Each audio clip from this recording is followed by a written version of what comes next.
Hi, thanks again for tuning into Sim's Workshop here on YouTube. So, hope everyone's having a great day. We're going to be talking about Of Silver and Shadow today by Jennifer Gruenke. And it's published by North Star Editions. I'd like to start off by saying this novel publication has been pushed back until, sorry, let me adjust that real quick right there, until February of next year. So, maybe they're going back to the drawing board with some of the edits with this novel. Who knows? But I really enjoyed it. I think it's one of those novels that you need to go back and re-edit, but maybe there were some things that the publishers wanted to change based on early reviews. Maybe there's some things that the author wanted to change based on reviews, or maybe COVID-19 has just kind of pushed everything back. You know, no one's going to work, no one's working on publishing books, you know. So it could be any number of things. I'm hoping they're not really going to change much if they are taking this novel back to the drawing board, because I thought it was really good as it was. I only had one issue with this novel. What was his name?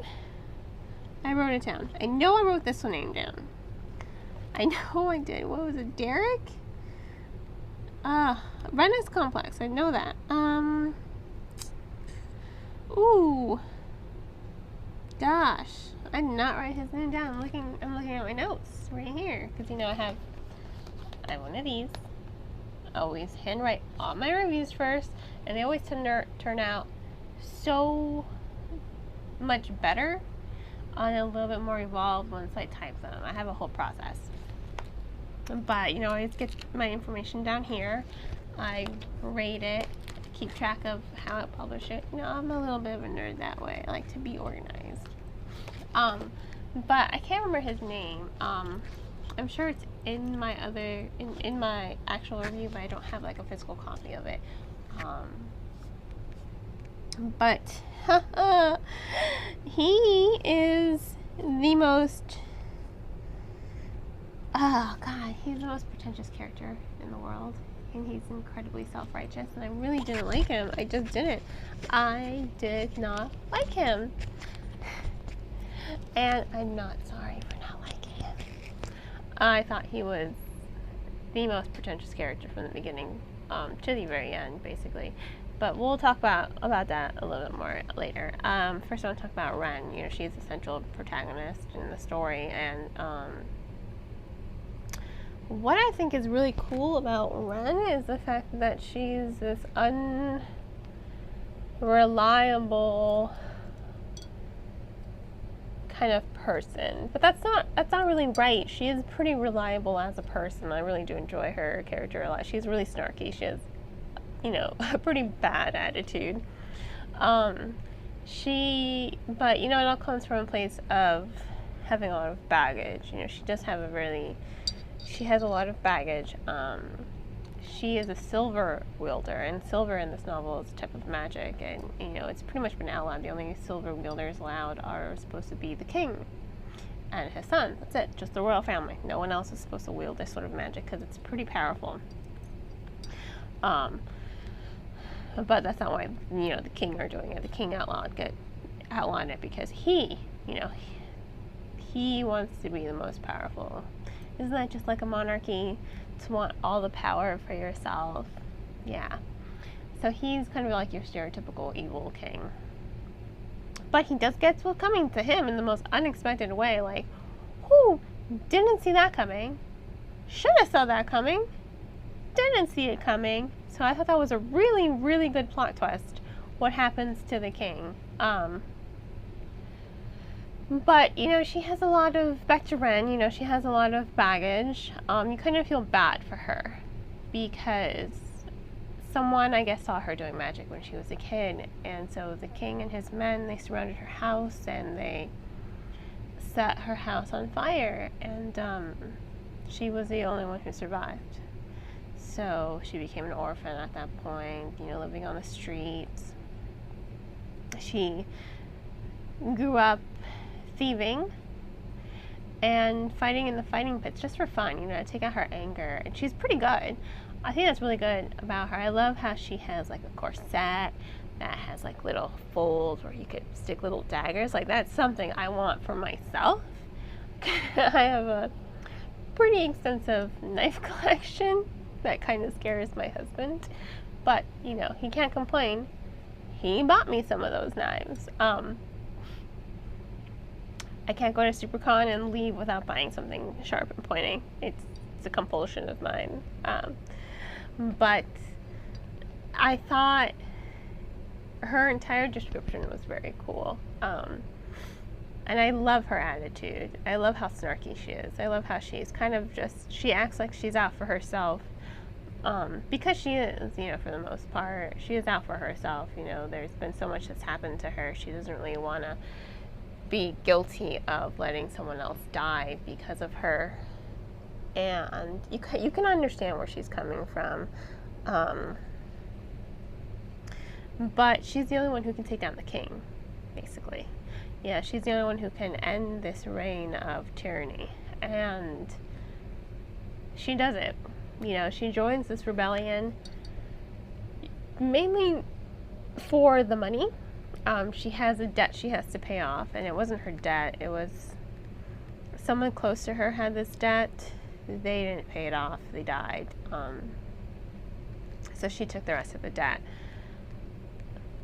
for him, hoping to save his life, but it didn't. So that's something more baggage on her. You know, she is pretty complex as a character. She has a lot of baggage on her, and I think that's kind of where her attitude comes from. So you can understand her, you can relate to her, and she's pretty compelling. She's like the epitome of the reluctant hero. I even wrote that. And she has a lot of guilt, you know, as well. But her character dynamics, you know, with Prince Callum, they're really good. I think for the most part, the character dynamics are pretty solid. And the characters themselves are all as complex as her. I mean, you have Prince Kellen, who doesn't want to be anything like his family. He sneaks out at night trying to find his place in the city, you know, in the underworld of the city. He has his own fighting pit. And he's in love with a baker's daughter. I mean, come on. That's as far from approval as from his family as he can get.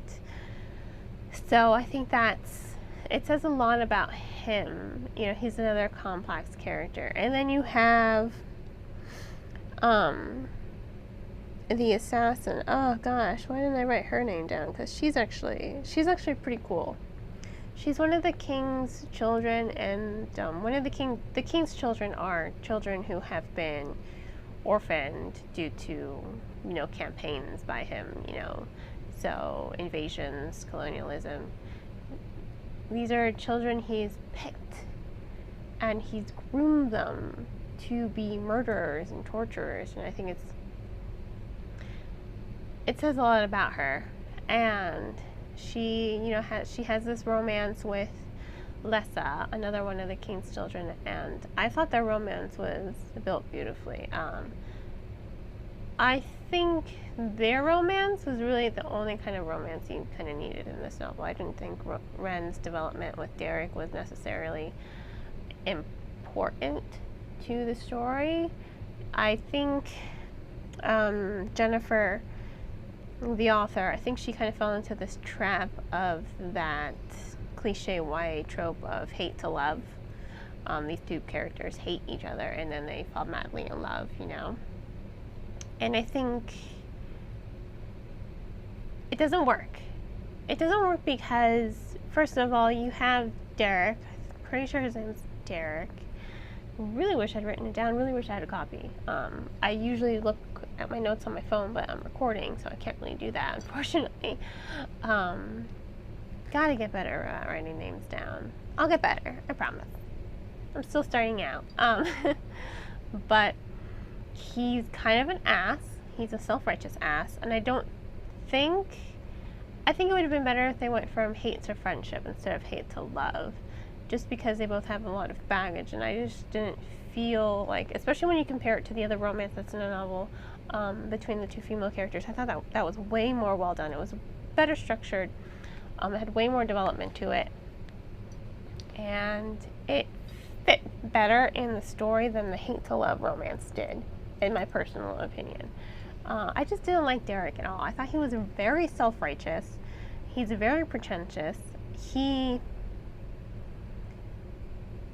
kind of dismissive initially of the pain that Ren has gone through in her life. He thinks she's just self-evolved and self-indulgent. And while she is, self-indulgent, as thieves usually are, I think he just sort of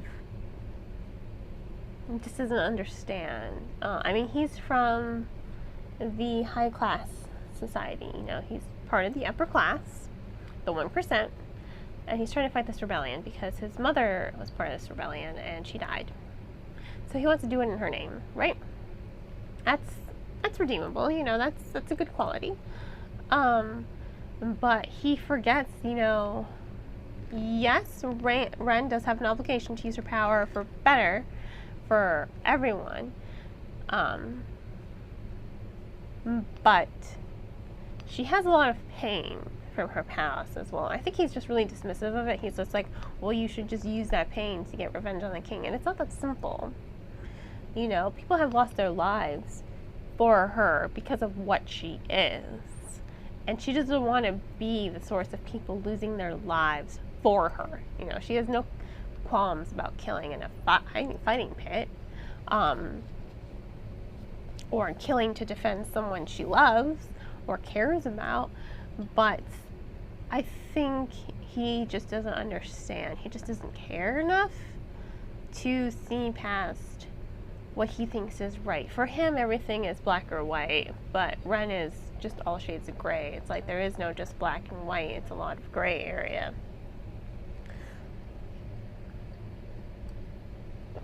And while his characterization, they both grow. I will say this, they do help each other grow, which is why I think they should have stuck with friendship, because the romance, you could see the author building to it. It's not like it came out of nowhere, but when it did finally happen, you just didn't want it to happen. Because her dynamics with other characters are stronger than her dynamics with him. Maybe it's just because I thought he was a self-righteous, pretentious ass, and I wasn't fond of him at all, whereas her I liked. But sometimes their bickering, it did border on annoyance, and it did border on repetitiveness, because they bicker a lot. I love Ren. I love her attitude. I love how snarky she is, and I really do love when she puts him down or puts him in his place and kind of shuts him up with her own comments. But they did border on repetitive, and they did border on they were very juvenile at times, like two teenagers getting in an argument, that typical YA trope of hate to love. I just thought it wasn't necessary. There was already enough romance in the story with these two female characters, with Lessa and the other King's Child. I thought that was enough romance for the story, because that already fit. It had enough life to it that it could have held out on its own, and it does. But I don't think you needed this